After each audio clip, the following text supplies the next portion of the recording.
Imagine this. You're at the dealership ready to drive away in your dream car, that brand new Tesla Model S Plaid.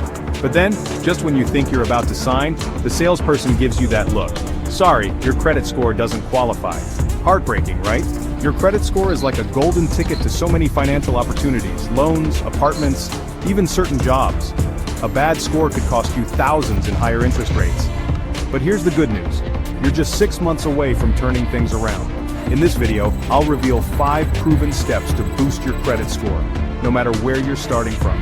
Are you ready to take control of your financial future? Let's dive in. First things first, you can't fix what you don't understand, right? So before you do anything else, we need to get a clear picture of your credit history. Think of your credit report like your financial report card, except instead of grades, it's got all the details of your borrowing and repayment history. Head over to annualcreditreport.com and get a free copy of your report from each of the 3 major credit bureaus, Experian, Equifax, and TransUnion. Once you've got these reports, it's time to put on your detective hat and start looking for any errors. You'd be surprised how common these errors are. We're talking about incorrect balances, accounts you don't even recognize. If you spot any inaccuracies, dispute them immediately with the respective credit bureaus. This is crucial because even a single error could be dragging your score down unnecessarily. Fixing errors is probably the quickest way to see a boost in your score. Now that you've reviewed your report and hopefully cleaned up any errors, let's tackle one of the biggest factors affecting your score: payment history. Alright, let's talk about the big kahuna of your credit score: payment history. This is the most significant factor that can make or break your credit score.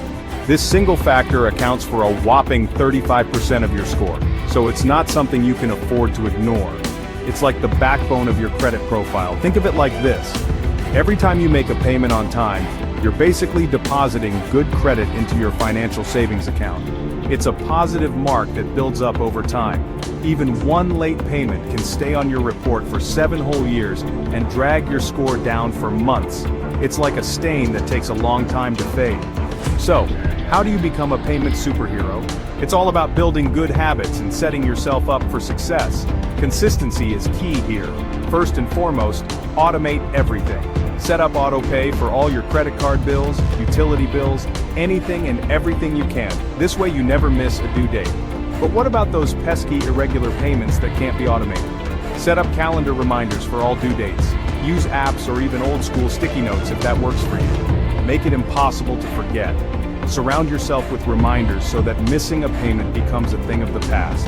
If you're struggling to make a payment, be proactive and reach out to your creditors. They're often willing to work with you, offering a temporary payment plan or even waiving late fees. Communication is crucial. Consistently paying your bills on time is the absolute foundation of a good credit score. It's the bedrock upon which you can build a strong financial future. And here's the thing. If you think paying on time is enough, wait till you see how Step 3 can supercharge your score. Stay tuned for more tips on mastering your credit. Chapter 3. Lower your credit utilization ratio. Okay, so you're paying your bills on time, which is fantastic. Give yourself a pat on the back for that. Timely payments are a crucial part of maintaining a good credit score, but there's more to it than just paying on time. But let me ask you this. How much of your available credit are you actually using? This brings us to the often overlooked but incredibly important concept of credit utilization. Many people don't realize how much this can impact their credit score. In simple terms, your credit utilization ratio is the percentage of your credit limit that you're currently using. It's a straightforward calculation, but one that carries a lot of weight. For example, if you have a credit card with a $10,000 limit and you have a $3,000 balance, your credit utilization is 30%. This is a critical number to keep an eye on. This number makes up a significant 30% of your overall credit score, so it's not something to be taken lightly. It's one of the key factors that credit bureaus look at when determining your score. The golden rule of credit utilization is to keep it below 30% across all your credit cards. This means if you have multiple cards, you need to consider the total credit limit and total balances. Ideally, you want to aim for a utilization rate of under 10% for the best possible score. This might seem challenging, but it's achievable with careful planning and discipline. Now let's talk about how to lower your credit utilization and give your score a nice little boost. There are several strategies you can employ to achieve this. First and foremost, if you have a high credit card balance, focus on paying it down strategically. This means prioritizing higher interest rate cards first, or those with the highest balances. Another effective strategy is to request a credit limit increase on one or more of your credit cards. This can instantly lower your utilization ratio if your spending remains the same. The key is to request the credit limit increase, but maintain your spending habits. Don't use this as an excuse to spend more. Don't fall into the trap of thinking you now have more money to spend. The goal is to lower your utilization, not increase your debt. Lowering your credit utilization is like giving your credit score an instant makeover. It's one of the quickest ways to see a positive change in your score. You can often see a significant improvement in your score within a few weeks of lowering your utilization, so take these steps seriously and watch your credit score soar. Chapter 4. Don't close old accounts. Alright, so we've covered understanding your credit report, paying your bills on time, and keeping your credit utilization low. Now let's talk about a factor that often gets overlooked: the length of your credit history. Believe it or not, the length of time you've had credit accounts open plays a significant role in your overall credit score, accounting for about 15%. Think of it like this: lenders want to see that you have a proven track record of managing credit responsibly over time. The longer your credit history, the more data lenders have to assess your credit worthiness. You might think that closing old, unused credit card accounts will help your score. But here's the catch: closing old accounts can actually hurt your credit score. Why? Because closing an account can shorten your overall credit history length, which can then negatively impact your score. So what should you do instead? Keep those old accounts open. Even if you don't use them regularly, keeping them open helps maintain a longer credit history. Use them occasionally for small purchases like a tank of gas or a cup of coffee, and then pay off the balance immediately. Remember, when it comes to credit history, length matters. Chapter 5. Diversify your credit mix. Alright, so we've talked about understanding your credit report, paying your bills on time, keeping your credit utilization low, and the importance of a long credit history. Each of these factors plays a crucial role in building a strong credit profile. Now let's dive into the final piece of the credit score puzzle: diversifying your credit mix. This is often overlooked, but can be a game changer in achieving a higher credit score. This factor accounts for about 10% of your overall score, and while it might not seem like much, it can make a difference, especially when you're aiming for those higher credit score ranges. A diverse credit mix can show lenders that you are capable of managing various types of credit responsibly. So, what exactly is credit mix, and why does it matter to lenders?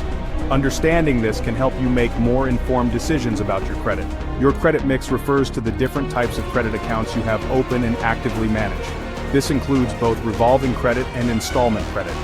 Lenders want to see that you can handle different types of credit responsibly, which demonstrates your financial maturity and ability to manage debt effectively. This is a key indicator of your overall financial health. There are two main types of credit: revolving credit and installment credit. Each type has its own characteristics and impacts on your credit score.